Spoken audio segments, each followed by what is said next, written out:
వేసుకునేందుకు అన్ని కాలాలు అనుకూలం. తక్కువ నీటితో ఆరుతడిగా పండించుకునే పంటల్లో ఇదొకటి. ప్రస్తుతం అనేక ప్రాంతాల్లో రైతులు బెండను విత్తారు. 100% మంది రైతులు హైబ్రిడ్ బెండ రకాలపై ఆధారపడుతున్నారు. కాబట్టి పోషక యాజమాన్యంలో ప్రత్యేక జాగ్రత్తలు తీసుకోవాలి. బెండలో అధిక దిగుబడులు సాధించడం కోసం చేపట్టాల్సిన ఎరువుల యాజమాన్యం గురించి శాస్త్రవేత్త డాక్టర్ కృష్ణవేణి ద్వారా ఇప్పుడు తెలుసుకుందాం. బెండ ఏడాది పొడవునా సాగయ్యే పంట. 4 నెలలు కాలపరిమితి కలిగిన ఈ పంటలో హైబ్రిడ్ రకాలు అందుబాటులోకి వచ్చాక రైతులు ఎకరాకు 50 నుంచి 100 క్వింటాళ్ల దిగుబడి సాధిస్తున్నారు. ఏడాదిలో ఎక్కువ రోజుల పాటు మార్కెట్ ధర నిలకడగా కొనసాగటం వల్ల రైతులు మంచి ఫలితాలు సాధిస్తున్నారు. ఈ పంటలో పల్లాకు తెగులును తట్టుకునే రకాలు, హైబ్రిడ్లు అందుబాటులో ఉండడంతో రైతులు స్థిరమైన ఆదాయం గడించే అవకాశం ఏర్పడింది. ప్రస్తుతం రబీలో విత్తిన పంట వివిధ దశల్లో ఉంది. సకాలంలో పోషకాలు అందించి యాజమాన్యంలో తగిన మెళకువలు పాటిస్తే మంచి దిగుబడి సాధించవచ్చని సూచిస్తున్నారు శాస్త్రవేత్త డాక్టర్ కృష్ణవేణి. బెండ అనేటువంటిది ఉష్ణమండల పంట. వేసవి కాలంలో మరియు ఖరీఫ్ కాలంలో అనుకూలమైనది. వేసవిలో విత్తుకున్నట్లయితే మనకు అధిక దిగుబడి రావడానికి అవకాశం ఉంటుందండి.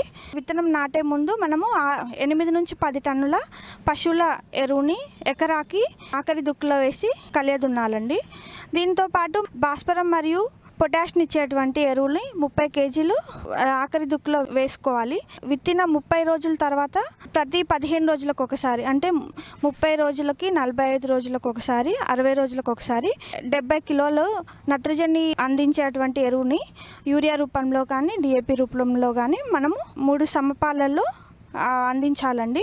పాకెటింగ్ మెథడ్ వేసుకొని తర్వాత మనం నీరు అందించినట్లయితే ఎరువుల యొక్క వినియోగ సామర్థ్యం అనేది పెరుగుతుందండి.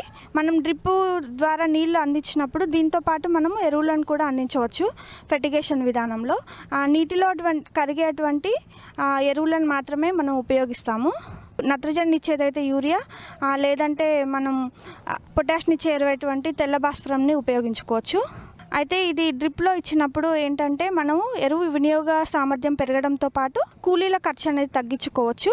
పూత నుంచి కాయలు వచ్చే టైంలో మాత్రం మనం ప్రతి 2 రోజులకు ఒకసారి 1 కేజీ ఈ కాంప్లెక్స్ 1919 కానీ 13-0-45 కానీ మనం ఫెర్టిగేషన్ విధానంలో ఇచ్చుకున్నట్లయితే అధిక దిగుబడిని పొందవచ్చండి.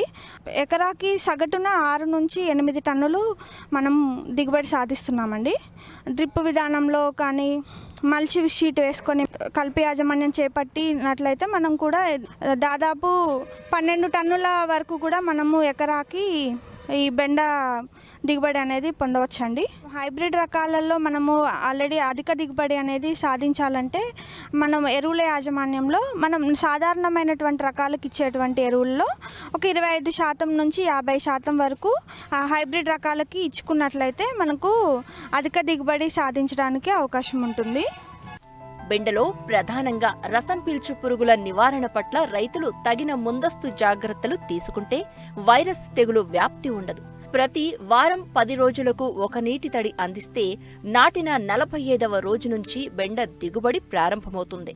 సకాలంలో పోషకాలు అందించినప్పుడు పైరు ఆరోగ్యంగా అధిక వ్యాధి నిరోధక శక్తితో పెరిగి దిగుబడినిచ్చే కాలం పెరుగుతుంది. ప్రస్తుతం మార్కెట్లో కిలో బెండకు 20 రూపాయల ధర రైతుకు లభిస్తోంది. మార్కెట్కు అనుగుణంగా ప్రణాళికలను రూపొందించుకుని శాస్త్రవేత్తల సలహాలు, సూచనలు పాటిస్తే బెండ సాగులో అధిక దిగుబడులను పొందవచ్చు.